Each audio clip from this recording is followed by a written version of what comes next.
Скопската котлина, како дел од Анзабегово-Вршничката културна група, е населувана уште во времето на раниот неолит. Населби од раниот неолит за сега се потврдени во Говорлево, Тумба Маџари, Мршевци, Слатина од Зелениково. Населбата Тумба Маџари својот економски и културен сјај ова населба го доживеала во средниот, во развиениот неолит. Тој е периодот од 5800 години до 5300 години пред нашата ера.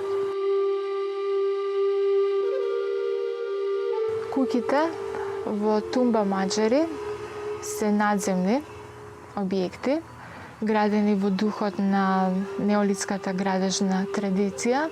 Тоа се цврсти објекти со правоаголна и квадратна основа. Конструкцијата на куќите се градела со вкопување на дрвени столбови и просторот меѓу дрвените столбови бил исполнет со преплет од гранки, од прачки.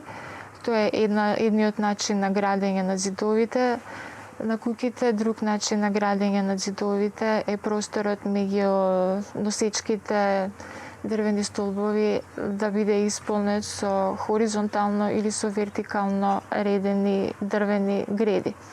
Во внатрешноста на куќите наоѓа неразновиден движен и недвижен инвентар. Од недвижниот инвентар наоѓани се печки, огништа, а во некои од куќите наоѓани се и мини амбарчиња или силоси во кои што се чувала зрнаста храна или друг вид на храна. Од движниот инвентар најзастапени се садовите. Тоа се садови за секојдневна употреба со разни форми и разновидна декорација. Како карактеристика на неолитот во Анзабегово-Вршничката културна група е флоралниот стил на декорирање на површината на керамичката површина. Од другиот движен керамички материјал се издвојува една посебна категорија на предмети. Тоа се култните предмети или култните жртвеници. Разликуваме три типа на култни жртвеници. Најкарактеристична и единствена за територијата на Република Македонија. Тоа се представите на култот на големата мајка.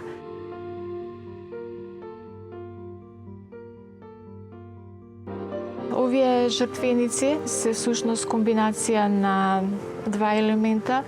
Во долниот дел на жртвеникот представена е куќата. Куќата најчесто е представена со стилизирана форма, а горниот дел каде што е покривот, каде што очекуваме да биде представен оджакот, представен е цилиндар со антропоморфна изведба, односно со изведба на жената.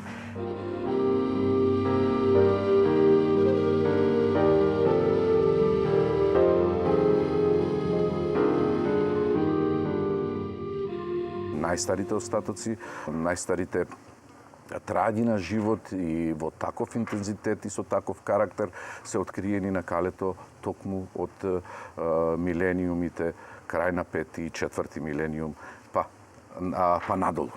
Населбата е сосема од нов тип, куќите се во добра мерка вкопувани во земја како земјенки на целиот простор на сегашното Скопско кале и неговите источни падини, на кај Старата чаршија, на кај Свети Спас, на кај тие тераси било исполнето со живење, со остатоци од енеолитско живење. Таа ќе се развива и во бронзаното време до почетокот на железното време и после настанува еден голем прекин све до раниот среден век.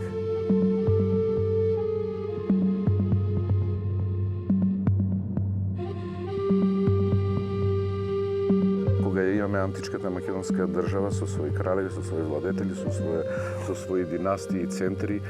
Скопската котлина е на истото буквално културно ниво, на истото равниште во текот на изненадувачки за вака континентална област која е централно-балканска во својата географија, но во текот на 5-тиот и 4-тиот век пред нашата ера, Скопско ги има тие мали градчиња кои покажуваат многу високо културно ниво и равниште кое во ништо не заостанува зад јужните области. Тие градчиња какви што се на градиште Средно Нерези, на Зајчев рид, на градиште Бразда, на Исар Студеничени, на Варвара, на Бучинци, градиште Бучинци, повеќе од нив ги има околу Скопје. По материјалните остатоци, по културните вредности што ги откриваме, тоа се убави градчиња со луксузна роба, со организиран до некаде живот на нив, плански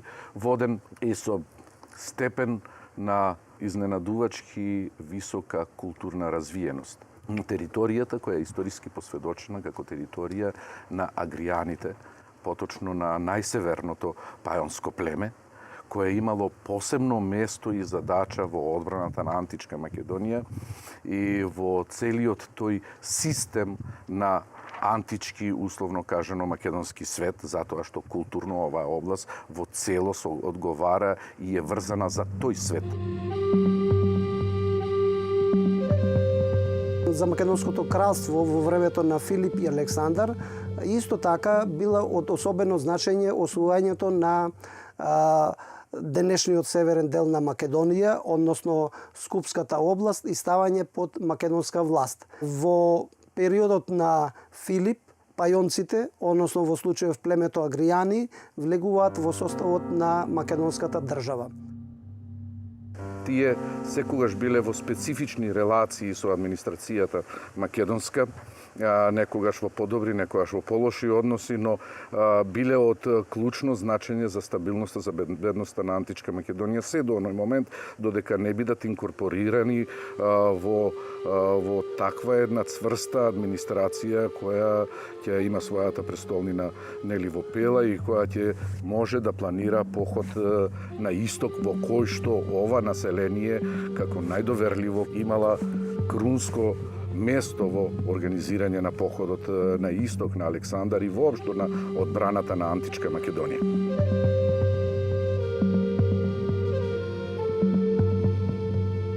Александар Македонски пред својот поход на исток во Персија 336 година, имајќи го предвид стратегиското значење на своите соседи и својата позедина да ја остави мирна, во 336 година тргнува поход против гетите за Дунав и против трибалите кои што се побуниле мислејќи да го спречат неговиот поход на исток.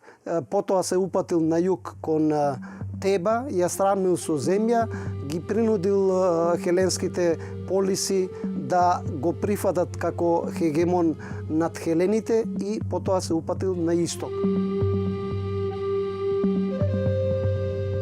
Во походот на исток, Александар Македонски од Балканот како своји сојузници ги повел дарданците, агријаните и војски на хеленските полиси.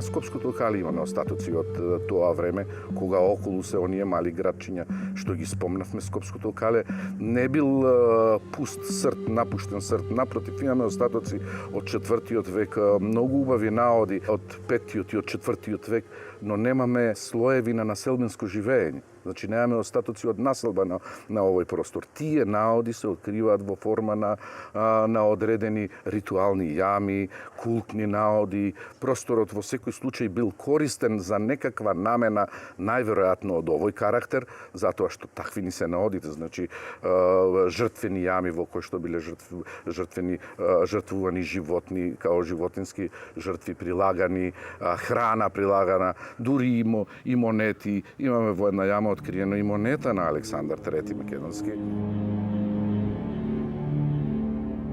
Тие градчиња замираат токму во време на келтската најазда.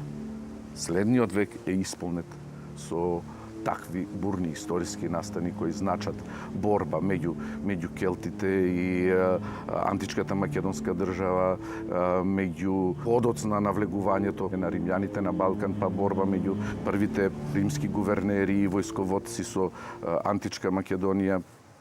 И сето тоа се случува во третиот век и вториот век, време исполнето со такви историски настани кои не овозможуваат мирен, стабилен, стоечки живот во кој ќе се градат локални културни вредности, градови кои ќе се развиваат несметано. После такви историски настани, овој простор не можел брзо да се врати животот во него, затоа што и историските извори кажуваат колкава и каква најазда била во прашање и какво пустошење било во прашање, така што никулците на првите веќе градови, антички градови после тоа, се на позиција која што повеќе одговара за такви потреби.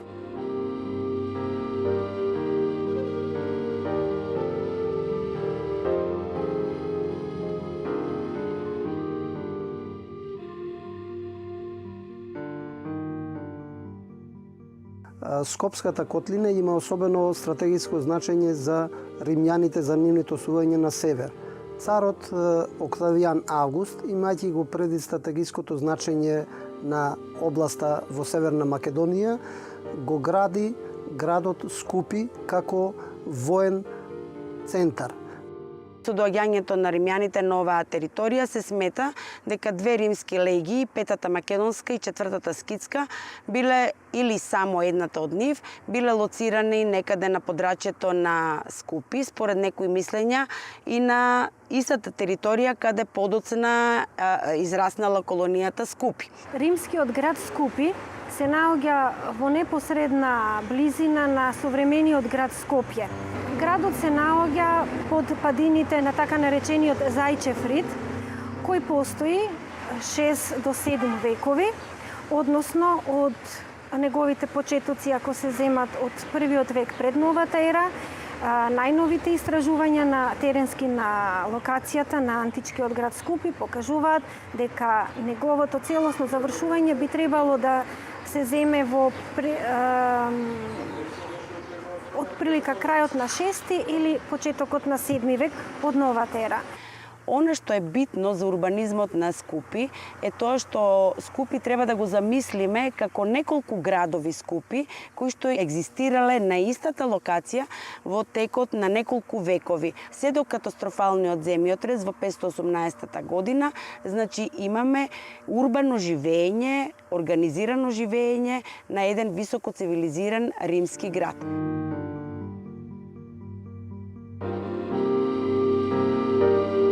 Инфраструктурата на градот е на завидно цивилизацијско-градителско ниво, што и во денешна смисла можеме да им позавидиме на жителите на Скупи, бидејќи во моментот кога бил фундиран градот и решавана урбанистичката структура на градот, значи пред населувањето целото тоа е осмислено плански, поставена е, значи, структурата урбанистичката на градот, изградени се главните улици, споредните улици со целокупната инфраструктура, па потоа дури се лоцирани градбите. Биле населувани ветерани и служени војници кои по 20 до 30 години биле активни војници во римската војска, чие место на живење и потекло е во некои други региони од Римската империја, и со освојувањето, римјаните со освојувањето на нови територии, како што е освојувањето на Скопската котлина тогаш, на Балканот, и на заслужните војници им доделуваат земја во трајна собственост, така да на територијата на Скупи се најдени наоди од разни делови од Римската империја. Во тој период градот бил многу поголем по површина и опфат. За жал за сега не знаеме колкава е таа површина, освен според некои површински согледувања дека во рано-римскиот период површината што ја зафаќал градот изнесувало околу 43 хектари. Главните пунктови, главните градежни интервенции и подеми се достигнати во почетниот период, значи во рано-римскиот период. Тоа е периодот после основањето, некаде значи до крајот на 3-тиот век од нашата ера, кога се биле изградени и многу монументални градби, од кои што за сега за жал е истражувана само дел од урбанистичката структура, значи инфраструктура како што се улиците, канализационата мрежа и монументалниот театар, кој што е најголем од 4 римски театри на тлото на Република Македонија и кој што можел да собере веројатно околу 9000 гледачи.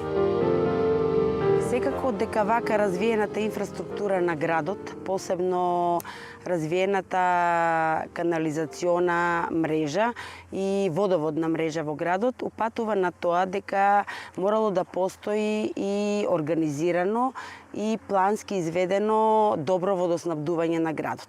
За жал, со досегашните истражувања немаме докази, доволно докази за тоа, значи од каде било снабдувањето на вода во градот Скупи, но постојат некои индици, предпоставки кои што упатуваат на тоа дека најверојатно главното водоснабдување било од падините на Скопска Црна Гора, веројатно со некој вид на акведукт кој што доведувал вода во градот Скупи и во тој случај мора да претпоставиме дека некаде на Зајчев рид постоела повеќе цистерни каде што водата прво се прибирала за потоа да се дистрибуира во градот.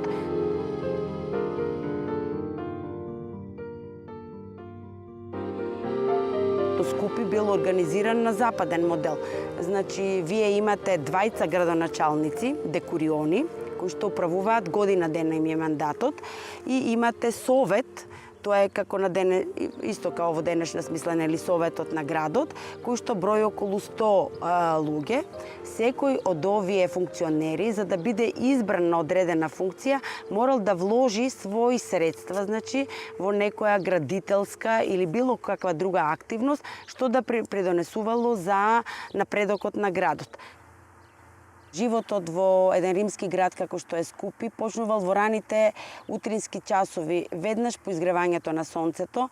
Значи, прво ќе замислиме вревата на колските коли кои што во тој период пристигнувале во градот, за да ги донесат сите оние неопходни намирници што биле потребни за одвивање на секојдневниот живот, почнувајќи од зеленчук, овошје и понатаму месни производи, значи сето она што било неопходно за одвивање на секојдневното живење и нивното дистрибуирање на продажните пунктови. Еве во денешна смисла, ако го замислиме, значи углавном се одвивало тоа на форумот или под покриените тротоари околу главните улици во градот.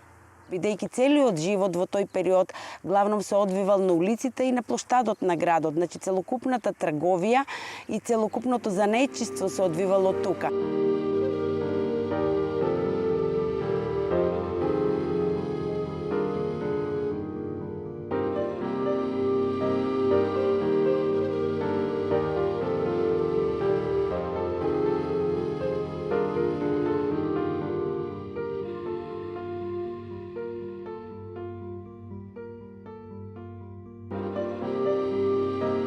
Бањите истовремено не служеле само за одржување на хигиената.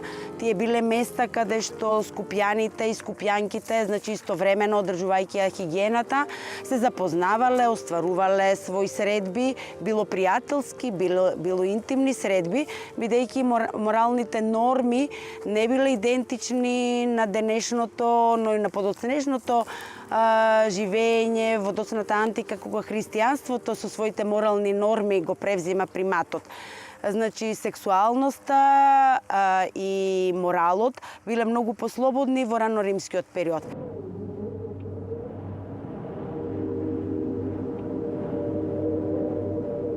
Трансформацијата на градот како урбана структура се случува некаде во втората половина на 3-тиот век.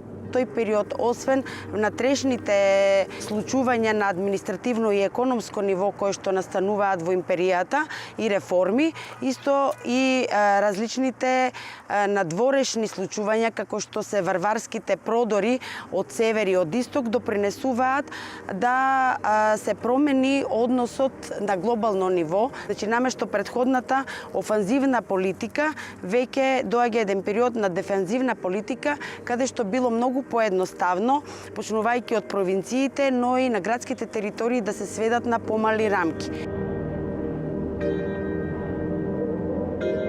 Разни варварски племиња провејуваат, тоа се војувања, тоа се напади, упади во градот, но има и населување на одредени етнички племиња, од кои племето Готи е вредно да се спомене, бидејќи тоа е племе кое тоа се припадници на таа етничка припадност, кои со себе носат една исто висока култура на живење, која може да се согледа преку влијанието кое го имаат извршено врз изведувањето, производството на одреден тип на луксузна гранчарија на територијата на Македонија и во науката е наречена македонска сива терасигилата или македонска сива гранчарија.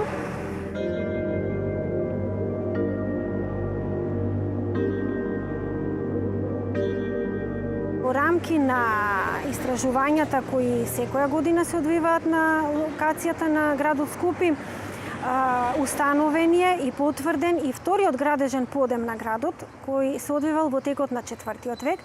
Тоа е веќе периодот на доцната антика, кога Римската империја прави напори да се возобнови историјата, угледот и се она што значил Рим во светот. Овој бедем, обзидија на градот во 4 век, кој што има монументални размери со широчина од 3,60, упатува на тоа дека висината на бедемското обкружување во овој период била најмалку измеѓу 10 и 15 метри, што докажува дека во тој период значењето на градот во локални, но и во регионални рамки било навистина големо, затоа што за градба на една ваква монументална конструкција се потребни навистина големи државни финансиски средства. Доаѓа до еден позатворен начин на живење, значи целокупната администрација се концентрира во одредени палати, градби кои што имаат строго наменски изградени према функцијата која што ја обавуваат. Ако во раноримскиот период имаме бањи, купатила, кај што мажите и жените можело истовремено, значи во истиот простор да бидат присутни и да ја одржуваат хигиената, веќе христијанството со званичното признавање на христијанството како официјална религија, постепено во 5 и 6 век, значи доаѓа до трансформација и доаѓа до одделување на просторите, почнувајќи од бањите, но и другите вакви јавни градби каде што имало мешање на да речеме во бањите веќе доаѓа до одвојување на машки и женски бањи или пак менување на времето кога се одржува хигиената, значи потполно едно дистанцирање во поглед на моралот.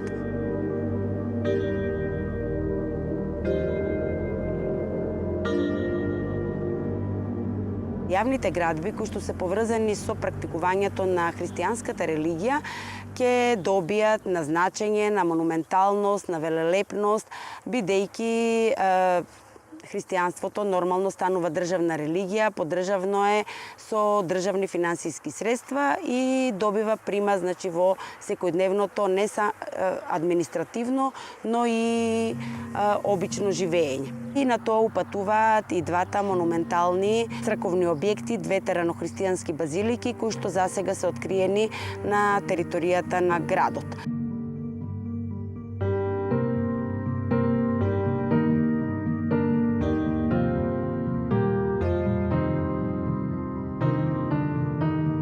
Комес Марцелин, касно римски автор, кој што пишува за настаните за земјотресот во Скупи, потврдуваат дека во 517 година, кога се случил земјотресот од Скупи, граѓаните на градот го напуштиле градот пред земјотресот и со тоа се избегнале човечките загуби, но градот претрпел катастрофални последици во смисла на рушење на објектите во градот. Со населувањето на словените, кое што археолошки е потврдено во средината на 6 век, 550-551 година, кое што се смета за година кога словените за прв пат преземиле на Балканот, археолошки се потврдени словенски наоди во околината на Скопје преку одредена садова керамика. По новите археолошки сознанија упатуваат дека екзистирањето продолжило и во текот на целиот 6 век, па и почетокот на 7 век, но тогаш веќе живеењето се трансформира, значи е организирано, но на поедноставен рурален начин, значи немаме веќе така организирано урбанистичко живеење. Така да во рано-византискиот период градот Скупи по земјотресот и по нападите на словените доживува голем пат.